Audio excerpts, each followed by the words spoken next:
출근길 묵상 365 2021년 10월 1일 성개방시대의 성제방 정도를 걸으라. 2014년 5월 25일에 부산 성시화운동본부를 중심으로 성도들이 해운대 백사장에 모여 회개의 날 집회를 열었습니다. 비가 오는 가운데도 많은 성도들이 참여하여 삶 속의 참된 회개를 통해 하나님의 뜻을 세상에 실현하기 위해 기도했습니다. 집회의 캐치프레이즈는 7가지 약속, 이제는 달라지겠습니다 였습니다. 이런 결심이 담겨 있었습니다. 경제, 손해보더라도 정직하게 살겠습니다. 언어, 막말하지 않고 좋은 말만 하겠습니다. 문화, 퇴폐문화 멀리하고 깨끗하게 살겠습니다. 가정, 방황하지 않고 가족과 함께 하겠습니다. 이웃, 외면하지 않고 이웃을 돕겠습니다. 환경, 불편하더라도 참고 아끼겠습니다. 나라, 대한민국을 사랑하겠습니다. 오늘의 말씀은 룻기 3장 12절에서 18절입니다. 참으로 나는 기업을 물을 자이나 기업 물을 자로서 나보다 더 가까운 사람이 있으니 이 밤에 여기서 머무르라. 아침에 그가 기업 물을 자의 책임을 내게 이행하려 하면 좋으니 그가 그 기업 물을 자의 책임을 행할 것이니라. 만일 그가 기업 물을 자의 책임을 내게 이행하기를 기뻐하지 아니하면 여호와께서 살아계심을 두고 맹세하노니 내가 기업 물을 자의 책임을 내게 이행하리라.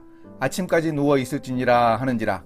룻이 새벽까지 그의 발치에 누웠다가 사람이 서로 알아보기 어려울 때에 일어났으니 보아스가 말하기를 여인이 타작마당에 들어온 것을 사람이 알지 못하여야 할 것이라 하였음이라. 보아스가 이르되 내 겉옷을 가져다가 그것을 펴서 잡으라 하매 그것을 펴서 잡으니 보리를 6번 되어 룻에게 지워주고 성읍으로 들어가니라. 룻이 시어머니에게 가니 그가 이르되 내 딸아 어떻게 되었느냐 하니 룻이 그 사람이 자기에게 행한 것을 다 알리고 이르되 그가 내게 이 보리를 6번 되어주며 이르기를 빈손으로 내 시어머니에게 가지 말라 하더이다 하니라. 이에 시어머니가 이르되 내 딸아 이 사건이 어떻게 될지 알기까지 앉아있으라. 그 사람이 오늘 이 일을 성취하기 전에는 쉬지 아니하리라 하니라. 룻기에서 우리가 볼 수 있는 정도는 성적 순결함입니다. 분명한 정체를 가졌던 룻이 바른 길을 걷습니다. 어떻게 생각하십니까? 룻이 타작마당으로 보아스를 찾아간 그날 밤에 룻은 보아스와 성관계를 가졌을까요?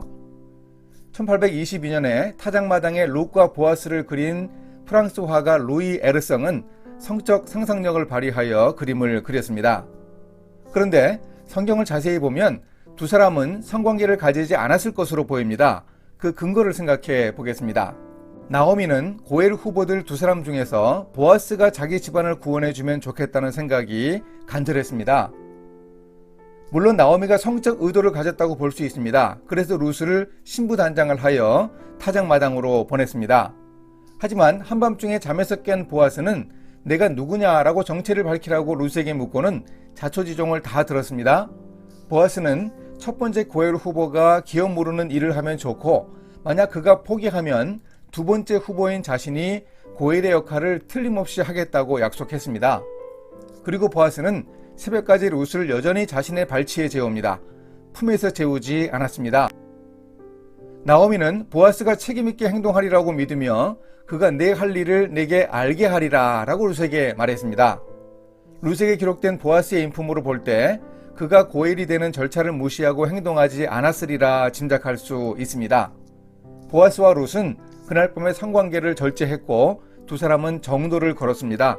이 사실이 중요합니다. 오늘 우리는 성개방의 시대에 삽니다. 우리 크리스천들은 이 시대에 순결함에 높고 견고한 성제방을 쌓아야 합니다. 존 파이퍼 목사가 이렇게 말합니다. 오늘날 세상의 세태는 이러하다. 하고 싶으면 하라. 죄책감을 불러일으키는 청교도적인 정조와 성실의 가치 따위는 잊어버려라. 하지만 나는 미혼 남녀에게 이런 말을 전하고 싶다. 별은 아름답게 빛나고 맥박이 망치처럼 쿵쾅거리고 아무도 보는 사람이 없다 할지라도 멈추라. 의를 위해서 멈추라. 그대의 순결 위에 새벽 여명이 비추이게 하라. 하늘에서 별은 아름답게 반짝였고 밤은 깊었습니다. 그들은 서로를 사모했고 룻은 보아스의 겉옷을 덮고 있었습니다. 하지만 그들은 하나님의 말씀인 율법에 관심을 가졌습니다. 간음하지 말라는 명령에 귀를 기울였습니다. 세상은 간통죄를 폐지하고 개인적인 이불속 문제를 법으로 다룰 수 없다고 선언했습니다. 하지만 성경은 분명하게 말합니다. 간음하지 말라. 10계명의 7계명뿐만 아니라 성경 여러 곳에서 간음이 죄라고 규정하고 간음을 금합니다. 바울은 그리스도인들의 문란한 성생활이 용납되지 않는 이유를 말합니다. 둘이 합하여 한 육체가 되는 부부의 관계가 영적이기 때문입니다. 그리스도인들은 주님과 합해 한 영이 되었고 우리의 몸은 성령이 거하시는 성전임을 꼭 기억해야 합니다. 이렇게 우리도 순결하게 바른 길을 걸어야 합니다. 지름길이 아니라 정도를 걸어야 합니다. 그래야 하나님의 뜻을 우리의 인생에서 제대로 실현할 수 있습니다. 이렇게 실천하겠습니다. 성적으로 문란한 시대에 하나님의 사람답게 성적 순결을 지키며 살겠습니다. 보아스와 룻이 지킨 성적 순결은 나오미의 의도를 넘어서는 새로운 문제 해결에 기대를 낳았습니다. 내 딸아, 이 사건이 어떻게 될지 알기까지 앉아 있으라. 그 사람이 오늘 이 일을 성취하기 전에는 쉬지 아니하리라. 정도를 걸으며 실행하도록 노력하겠습니다. 함께 기도하십니다. 내가 거룩하니 너희도 거룩하라고 하신 하나님, 그야말로 성개방의 시대에 성제방을 잘 쌓고 순결한 그리스도인의 삶을 살기 원합니다. 성적으로 범죄한 성경 속 많은 사람들을 경계로 삼고 룻과 보아스의 순결을 위한 의지를 잘 배울 수 있게 도와주소서. 예수님의 이름으로 기도합니다. 아멘.